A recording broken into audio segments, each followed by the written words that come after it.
नमस्कार, मी परमदास जाधव. महाराष्ट्रातील नागरिकांसाठी आणि विशेषतः शेतकरी बांधवांसाठी ही अत्यंत महत्त्वाची हवामानाची बातमी आहे. पुढील 24 तासात महाराष्ट्रातील अनेक भागांसाठी पावसाच्या दृष्टीने महत्त्वाचे ठरणार आहेत.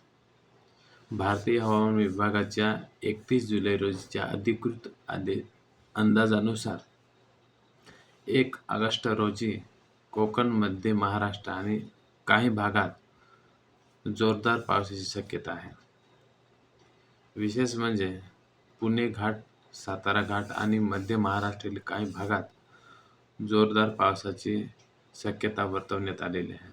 आणि म्हणूनच आजच्या व्हिडिओमध्ये आपण पाहणार आहोत पुढील 24 तासात कोणत्या जिल्ह्यांना किती पाऊस पडणार, कुठे मुसळधार पावसाचा इशारा आहे का, पुणे जिल्ह्यात परिस्थिती कशी असेल आणि नाशिक आणि उत्तर महाराष्ट्रात काय स्थिती आहे, विदर्भ आणि मराठवाड्यात पाऊस किती राहणार.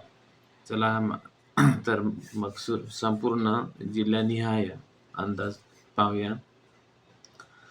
सर्वात आधी पुणे जिल्ह्याचा अंदाज. पुणे जिल्ह्यातील 1-2 ठिकाणी मुसळधार पावसाची शक्यता व्यक्त करण्यात आलेली आहे. मात्र पुणे जिल्ह्याच्या घाट भागामध्ये परिस्थिती अधिक गंभीर आहे. पुणे घाटात काही ठिकाणी जोरदार ते अतिजोरदार पाऊस तर तुरळक ठिकाणी अतिवृष्टीची होण्याची शक्यता हवामान विभागाने व्यक्त केलेली आहे. तसेच घाट परिसरात 50 ते 60 किलोमीटर प्रति तास वेगाने वारे आणि झोत 700 किलोमीटर प्रति तासापर्यंत पोहोचण्याची शक्यता आहे. आणि त्यामुळे पुणे घाटातून प्रवास करणाऱ्या नागरिकांनी विशेष अशी काळजी घेणे गरजेचे आहे.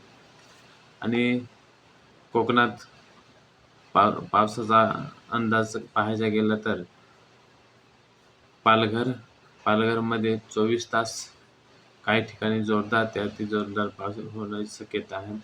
पुणे जोरदार ते अतिजोरदार पाऊस व तुरळक ठिकाणी मुसळधार पावसाची शक्यता आहे. आणि मुंबई तुरळक ठिकाणी मुसळधार पावसाची शक्यता आहे. तसेच रायगडमध्ये जोरदार ते पावसाचा इशारा असून काही ठिकाणी अतिवृष्टीची शक्यता. तसेच रत्नागिरी तुरळक ठिकाणी मुसळधार ते अतिमुसळधार पावसाची शक्यता आहे. सिंधुदुर्ग तुरळक ठिकाणी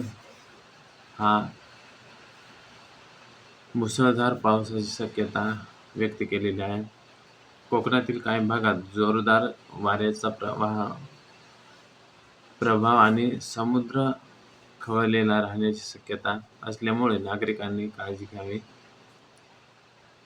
तर काही उत्तर महाराष्ट्रातील काय परिस्थिती आहे आणि तिथे कोणत्या जिल्ह्यामध्ये किती पाऊस होण्याची शक्यता आहे ते आपण बघू. त्याच्यामध्ये पहिला म्हणजे नाशिक जिल्ह्यात पुढील 24 तासात मध्यम पावसाची शक्यता आहे. मात्र सर्वात महत्त्वाची बाब म्हणजे नाशिक जो घाट परिसर आहे त्या घाट परिसरामध्ये डोंगराळ भागामध्ये जोरदार ते अतिजोरदार पाऊस होण्याची शक्यता असून तुरळक ठिकाणी अतिवृष्टीची शक्यता मात्र सांगण्यात आलेली आहे. आणि त्यामुळे घाट परिसरातील नागरिक आणि वाहन चालकांनी विशेष अशी खबरदारी घ्यावी. तर धुळेमध्ये जोरदार ते जोरदार पावसाची शक्यता आहे. नंदुरबार जोरदार पावसाची शक्यता आहे. तसेच जळगाव हलका ते मध्यम पावसाची शक्यता. अहिल्यानगर मुसळधार ते पावसाची शक्यता आहे.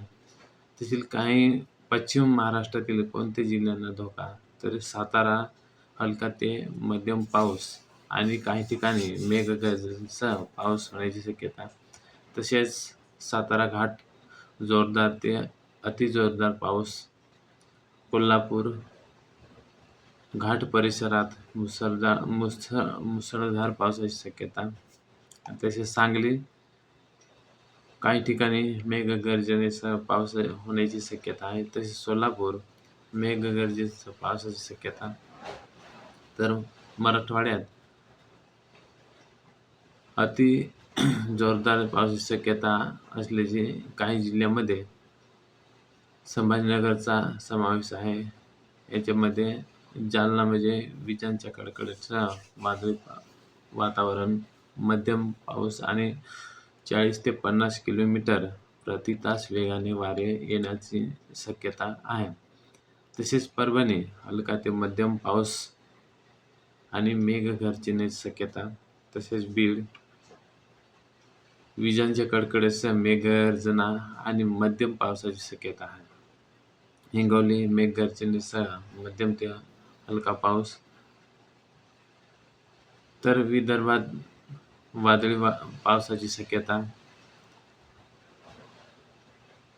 यवतमाळमध्ये मेघगर्जनेसह मुसळधार आणि 40 ते 30 किलोमीटर प्रति तास वेगाने वारे येण्याची शक्यता आहे. तसेच गोंदियामध्ये वातावरण हे वादळी वाऱ्यासह विजांच्या कडकडाटासह पावसाची शक्यता असण्याची शक्यता आहे. तर काही भागात मेघगर्जन आणि विजांचा कडकडाटासह पाऊस होण्याची शक्यता आहे. हे होतं आजचं हवामानाचे अंदाज. हे आहेत सर्व जिल्हानिहाय म्हणजे जिल्ह्यामधील पावसाचे वातावरण कसं असेल किंवा कुठे कसा पाऊस पडेल याचे सविस्तर अंदाज. हा पाऊस सगळीकडं सगळ्या महाराष्ट्रामध्ये पाऊस चालू आहे. तेच थांबतोय. धन्यवाद.